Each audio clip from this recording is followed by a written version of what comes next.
Ribuan calon pegawai negeri sipil atau CPNS yang telah lolos proses seleksi pada tahun 2024 lalu mundur. Hal ini terungkap saat rapat dengar pendapat DPR dengan Badan Kepegawaian Negara. Data BKN mengungkap, sebanyak 1.967 CPNS mengundurkan diri dari 16.167 yang diterima. Wakil Komisi 2 DPR, Bahtera Banong mempertanyakan, mengapa ribuan CPNS mengundurkan diri di tengah banyaknya orang yang ingin menjadi CPNS? CPNS yang mengundurkan diri ini kan rame beritanya Pak, mohon dijelaskan di publik agar publik juga tidak bertanya-tanya apa yang menyebabkan mereka melakukan pengunduran diri. Karena saya yakin sebagian besar mereka tidak tahu bahwa ternyata tadi itu yang kampus yang jauh ini sebenarnya juga mereka sebenarnya di kampus yang mereka impi-impikan nggak lulus, kemudian di drop ke sana, publik nggak tahu. Jadi kesannya ada apa ini? Kok rame-rame mengundurkan diri padahal sudah lulus?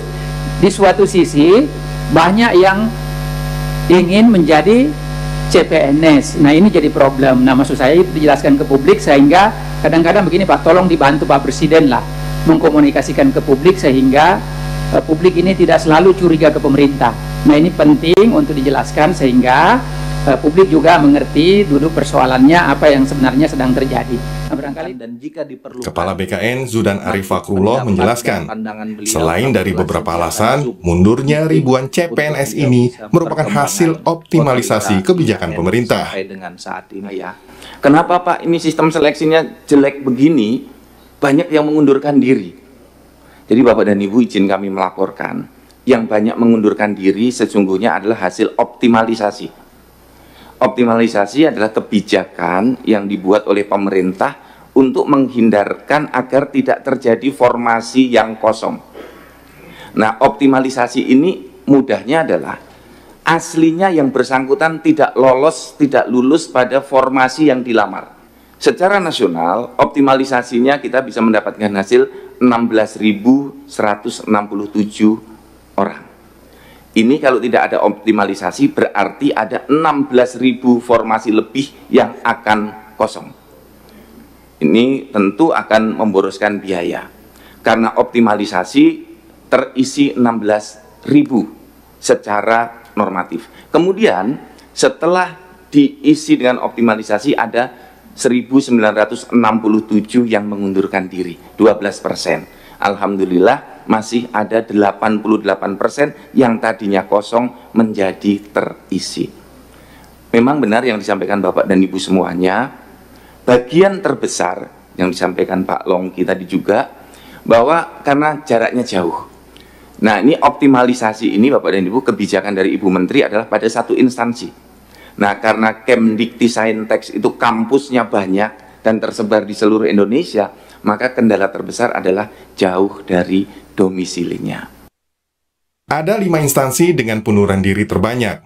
Kementerian Pendidikan, Kebudayaan Riset dan Teknologi 640 orang, Kementerian Kesehatan 575 orang, Kementerian Komunikasi dan Digital 154 orang, Badan Pengawas Pemilu 131 orang, serta Kementerian PU dan Perumahan Rakyat 121 orang.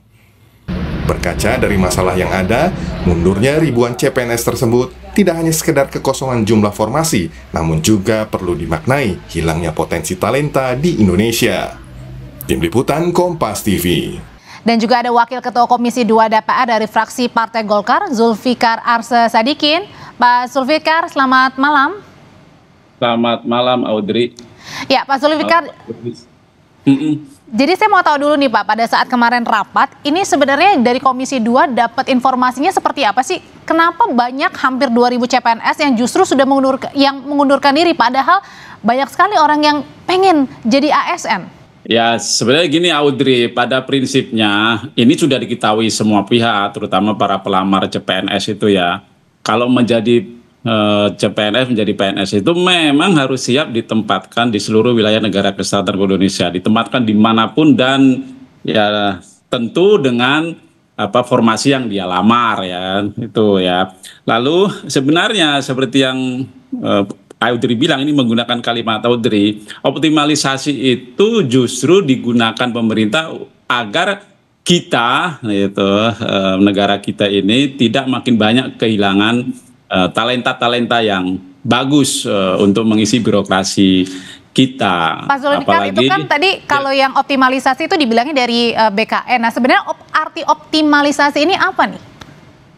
Ya, untuk mengisi formasi yang kosong, yang tidak ada peminatnya atau yang peminatnya kurang. Jadi dari mereka yang daftar di formasi instansi tertentu, ya karena sudah terpenuhi, sudah ada yang mengisi, nah diambilkan ranking berikutnya yang masih qualified ya, secara sistem bekerja, lalu mengisi formasi yang kosong tersebut. Yang tadi sudah dijelaskan oleh Kepala BKN Prof. Zudan. Justru menurut kami ini apresiasi kepada pemerintah. Ini kebijakan yang menurut saya tepat lah ya. Apalagi optimalisasi ini sudah disampaikan juga kepada para pelamar, dan terbukti lebih banyak yang bersedia menerima optimalisasi ini daripada yang tidak. 16.167 dibandingkan 1.967 yang mundur, dan mundurnya sebenarnya kan ada banyak alasan ya, tidak hanya sekedar jauh gitu, ada 12 alasan ya kita bisa terima dari penjelasan BKN itu ya. Hanya saja menurut kita ya kan, mestinya setelah sistem itu bekerja dikonfirmasi ulang lah mereka itu sebelum diketahui oleh yang bersangkutan itu, ditanya lagi untuk memperkecil lagi kehilangan talenta yang sudah kita dapat itu ya, benar-benar masih bersedia apa enggak kalau ditempatkan di sana, mengisi di sana, karena memang di sana butuh daripada itu udah ditanyakan ya Pak ya? Itu sudah ditanyakan ke CPNS-nya ya yang berniat. Saya gali itu yang belum. Saya gali itu yang belum. Mestinya itu sebelum diumumkan ditanya dulu ya, ditanya dulu. Kalau memang benar-benar enggak mau ya dengan alasan yang yang jauh, salah satu alasan itu ya apa boleh buat, kita kan tidak bisa memaksa. Tapi seperti yang saya bilang tadi, prinsipnya kalau kita mau melamar menjadi PNS, kita harus sadar diri betul bahwa kita itu bisa ditempatkan dimanapun. Dari pengamat kebijakan publik nih, Pak Trubus, kalau pandangannya Pak Trubus sendiri ngelihatnya gimana? Oh, balikin lagi nih ke CPNS-nya aja. Kalau saya sih menduga gini Mbak, itu selain yang disampaikan Pak Zul itu bagus juga ya ditanyakan, tapi ada mungkin yang perlu diberikan insentif Mas, itu Mbak. Jadi harusnya mereka yang ditempatkan jauh itu diberikan insentif. Kita kan di publik sudah umum tuh, orang mau pindah IKN aja ASN-nya diiming-imingi, yang dapat rumah lah, dapat jangan bla bla bla segala macam. Kenapa mereka ditempatkan di wilayah yang kategori jauh-jauh itu dari domisilinya tidak diberikan satu insentif yang memadai? Harusnya tanggung jawab negara, karena kita tetap menjaga supaya talenta-talenta ini tetap istilahnya berjibaku demi kemajuan bangsa dan negara, Mbak. Begitu. Yang kedua, saya melihat memang persoalan ini menjadi muncul karena tidak transparan. Ini kan persoalan ekspektasi sama ini harapan yang diharapkan oleh CPNS ini dengan informasi yang di kenyataan yang ada kan nggak sama, Mbak. Kemudian juga nggak transparan lah, terus terang seperti apa begitu. Misalnya tidak transparannya seperti apa Pak Trubus contohnya? Transparannya itu misalnya kamu mau ditempatkan di tempat yang jauh, misalnya di wilayah 3T taruhlah misalnya, terluar, isolasi atau terdepan misalnya begitu. Kalau misalnya dari pendidikan kan banyak kan itu dari Menristek kan, Ristek Dikti lah ya, Dikti misalnya. Karena jadi dosen di sana, berarti saudara itu mendapatkan fasilitas macam-macam ini, termasuk risetnya, termasuk macam-macamnya, seperti itu loh Mbak. Jadi dalam ini ada harapan yang kemudian timbul seolah bahwa di sana saya mendapatkan sesuatu yang lebih dan sifatnya dapat istilah membanggakan lah, seperti itu Mbak. Gitu. Dan kenyataannya enggak, itu yang akhirnya mungkin jadi membuat CPNS ini akhirnya mengurungkan niat untuk melanjutkan ya. Iya, karena kan dia memandangnya terus sama aja, kalau nggak ada beda, orang bedanya ya apa jauh-jauh sampai ke sana. Karena persoalan saya lihat itu daftar pertama penolakan itu jauh dari domisili, Mbak. Itu kan persoalan di situ lah. Kalau jauh domisili berarti itu harus dipikirkan lagi bagaimana kemudian mereka supaya istilahnya anak muda itu eye-catching itu, menarik gitu ya. Menarik supaya mereka. Nah, itu gimana tanggapannya Pak Zulfikar? Loh, kalau soal insentif sih ada untuk yang 3T memang ya, dan tugas tertentu ya, terluar, terperinci, terdepan itu ada ya kan. Bahkan sebenarnya ASN kita makin baik penghasilannya itu, selain gaji juga ada tambahan penghasilan, ada tukin, ada sertifikasi ya. Kalau di daerah juga daerah bisa menambah gitu. Yang penting itu ke depan tadi saya sudah bilang ya kan, ini rekrutmennya seleksinya makin berbudaya dulu. Yang kedua, kita juga ingin ke depan karena birokrasi itu harus makin reformis dalam hal ini menunjukkan birokrasi yang merit, ya penempatan penugasan jenjang karir itu benar-benar berdasarkan integritas, prestasi dan kompetensi ya. Begitu, Audrey.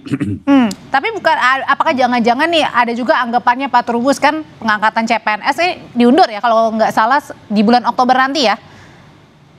Nah, apakah ini juga menjadi salah satu penghambat akhirnya membuat ya sudahlah, daripada pengangkatannya lama lebih baik kalau ada pekerjaan yang sudah ada di depan mata saya kerjakan aja hal itu.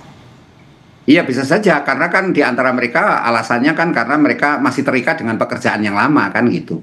Jadi bisa saja itu terjadi, artinya ini kan persoalan ekspektasi jadinya Mbak. Jadi kalau itu yang terjadi kan makanya pemerintah ketika menerapkan sistem formasi ini itu betul-betul memperhatikan bagaimana ekspektasi dari CPNS itu gitu dengan tempat yang dia bekerja. Tadi disinggung Pak Zul juga, saya sepakat juga, mereka kan sebenarnya dikasih tunjangan banyak sekali untuk 3T, tetapi kan informasi itu barangkali belum sampai kepada calon CPNS itu. Yang terbayang di dia kan gajinya sebagaimana yang terpapar di ini aturan perpres kan gitu. Jadi itulah yang menyebabkan mereka istilahnya jauh-jauh sampai ke sana, ya mau ngapain juga kan gitu, sementara bekerja di sini jauh lebih ini. Dan yang kedua, memang anak-anak sekarang itu saya lihat itu memang perubahannya lebih kepada ini, suka bekerja yang sifatnya itu informal Mbak. Kalau ini kan pekerjaan formal seperti ini memang ini perlu di ini ya, apa istilahnya, perlu diedukasi lebih baik. Dan yang ketiga, saya melihat ada sisi lain Mbak. Sebenarnya ini kan Permen PAN RB nomor 6 itu kan sanksinya kan sangat ringan kalau mereka, bahkan kalau mereka kategori karena istilahnya ini nggak ada sanksinya Mbak gitu. Oh iya, berbicara soal sanksi berarti ini nggak ada sanksinya Pak Zul kalau misalnya mengundurkan diri? Justru itu kan menghargai keputusan dan kemerdekaan sikap para pelamar sebenarnya ya kan. Kalau nanti semuanya itu minta dekat Pak Trubus, waduh, ada jutaan ASN kita itu minta dekat semua kan repot gitu. Makanya saya tadi bilang ada satu langkah yang belum dilakukan oleh Kemenparekraf dalam ini BKN, yaitu mengkonfirmasi ulang. Kalau soal informasi akan ada optimalisasi, mereka udah tahu, tapi konfirmasi ulang lah supaya kita tidak makin banyak loss-nya talenta kita ini. Walaupun menurut saya dibandingkan dari 16.000, 1.967 itu kan hanya 12,20%, bukan berarti mengecilkan ya. Tapi kalau dibandingkan begitu, nah, oleh karena itu ke depan kalau ada seperti ini lagi ditanya ulang. Dan kita minta kepada adik-adik kita, teman-teman kita, warga negara kita itu kalau memang mau jadi ASN, tanamkan betul bahwa kita ini memang harus disiapkan diri ditempatkan untuk di mana aja gitu ya maksudnya. Iya, nah, itu. Pak Zul, tapi kalau gitu pertanyaan selanjutnya, nah yang menolak ini untuk ditempatkan di wilayah-wilayah tertentu, ini diisi oleh siapa nih nanti? Iya, berarti harus nunggu rekrutmen berikutnya kan. Justru sebenarnya kan optimalisasi itu dalam rangka itu, selain kita jangan sampai terlalu banyak kehilangan talenta ya, atau kita juga memaksimalkan supaya yang sudah ada itu bisa mengisi yang memang membutuhkan sebenarnya kan. Loh, kalau kita dibutuhkan sama negara dan siap mengabdi kepada negara, ya mestinya mau dong. Dan ternyata lebih banyak yang mau loh Audrey.